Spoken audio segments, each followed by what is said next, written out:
بسم الله الرحمن الرحيم. السلام علیکم ورحمۃ اللہ وبرکاتہ. الحمد للہ کفا والصلاة والسلام علی محمد المصطفیٰ. اما بعد. معزز حاضرین، گلدستہ سیرت میں آپ تمام کا استقبال ہے. نبی اکرم صلی اللہ علیہ وسلم قباء سے روانہ ہوئے مدینہ منورہ کی جانب.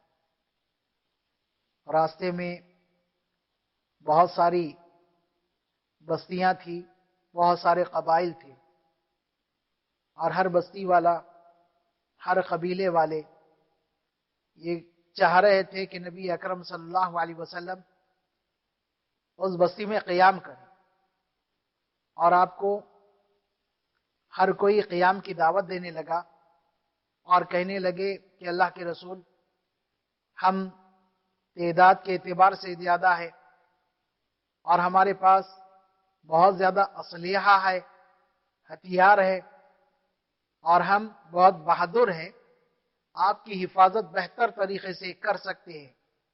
تقریباً ہر محلہ اور ہر قبیلے والوں نے یہ بات کہی. نبی اکرم صلی اللہ علیہ وسلم نے ارشاد فرمایا اپنی اونٹنی سے متعلق کہ اسے مت روکو، یہ اللہ کی جانب سے معمور ہے، اسے حکم دے دیا گیا ہے. جہاں پر اللہ تبارک و تعالی چاہے گا وہیں پر یہ اونٹنی رکے گی. یہاں تک کہ نبی اکرم صلی اللہ علیہ وسلم پہنچتے ہیں بنی مالک بن نجار کے محلے میں. بنی مالک بن نجار کے محلے میں پہنچنے کے بعد آپ صلی اللہ علیہ وسلم کی اونٹنی کو لوگ پکڑنے لگے. تب بھی آپ نے یہی کہا کہ اسے چھوڑ دو، یہ اللہ کی طرف سے اسے حکم دیا گیا ہے. اونٹنی بنی مالک کے محلے میں چلتے ہوئے اس مقام پر رکتی ہے جہاں پر آج مسجد نبوی ہے. اس وقت وہ کھلیان کھجوروں کی فصل کاٹ کر جمع کرنے اور انہیں سکھانے کا مقام تھا. اس کے سامنے ابو ایوب انصاری رضی اللہ تعالیٰ عنہ کا مکان تھا. نبی اکرم صلی اللہ علیہ وسلم کی اونٹنی جب وہاں رکتی ہے تو ابو ایوب انصاری رضی اللہ تعالیٰ عنہ بہت خوش ہوتے ہیں اور اللہ کے رسول صلی اللہ علیہ وسلم کو لیے اپنے مکان پہنچتے ہیں اور آپ صلی اللہ علیہ وسلم کے لیے رہنے کے انتظامات کرتے ہیں. نبی اکرم صلی اللہ علیہ وسلم ابو ایوب انصاری رضی اللہ تعالیٰ عنہ کے مکان کے نچلے حصے میں رہ رہے ہیں.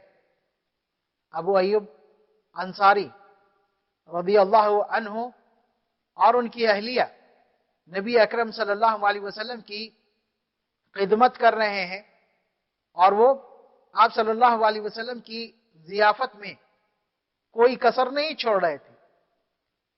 ابو ایوب انصاری رضی اللہ تعالیٰ عنہ کہتے ہیں کہ میں میری اہلیہ نبی اکرم صلی اللہ علیہ وسلم کی خدمت میں کھانا پیش کرتی ہوں، اور جب آپ کھانے سے فارغ ہو جاتے تو میں اور میری اہلیہ نبی اکرم صلی اللہ علیہ وسلم کی انگلیوں کے نشانات کو ٹٹولتے کہ آپ نے کہاں سے کھایا، اور ہم بھی برکت کے حاصل کرنے کے لیے وہیں سے کھاتے.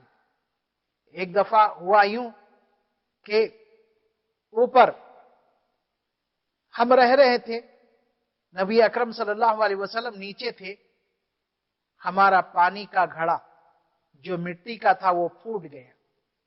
میں اور میری اہلیہ بہت زیادہ پریشان ہو گئے اور یہ کوشش کرنے لگے کہ نبی اکرم صلی اللہ علیہ وسلم پر پانی نہ ٹپکے. اس کے لیے ہم نے اپنا لحاف اور اپنے پاس اوڑھنے اور بچھانے کی جتنی چیزیں تھیں اس سے پانی کو روکا اور انہیں گیلی کر دیا. دوسرے دن میں نبی اکرم صلی اللہ علیہ وسلم کی خدمت میں حاضر ہوا اور آپ سے درخواست کی کہ اللہ کے رسول آپ اوپر رہا کریں، ہم لوگ نیچے آ جاتے ہیں. نبی اکرم صلی اللہ علیہ وسلم نے فرمایا کہ نہیں، ہمارے پاس لوگوں کا آنا جانا ہوتا ہے، اوپر رہنے میں تکلیف ہوگی، نیچے رہنے سے لوگ آسانی سے ملاقات کریں گے۔ تو ابو ایوب انصاری رضی اللہ تعالیٰ عنہ کہتے ہیں کہ میں نے پچھلی رات کا واقعہ بیان کیا کہ اللہ کے رسول اس طرح کا مسئلہ ہوا، تو نبی اکرم صلی اللہ علیہ وسلم ابو ایوب انصاری رضی اللہ عنہ کی درخواست پر ان کے مکان کے اوپری حصے میں منتقل ہو جاتے ہیں اور وہاں پر رہنے لگتے ہیں۔ ابو ایوب انصاری رضی اللہ تعالیٰ عنہ ایک دن کا واقعہ بتاتے ہیں کہ ہم نے روزانہ کے مطابق نبی اکرم صلی اللہ علیہ وسلم کی خدمت میں کھانا پیش کیا، لیکن کچھ دیر کے بعد ہم دیکھتے ہیں کہ آپ نے کھانا تناول نہیں کیا، جس سے میں سخت گھبرا گیا اور پریشان ہو گیا، اور میں نے آپ سے وجہ دریافت کی کہ اللہ کے رسول ایسا کیا ہو گیا جس کی وجہ سے آپ نے کھانا تناول نہیں کیا؟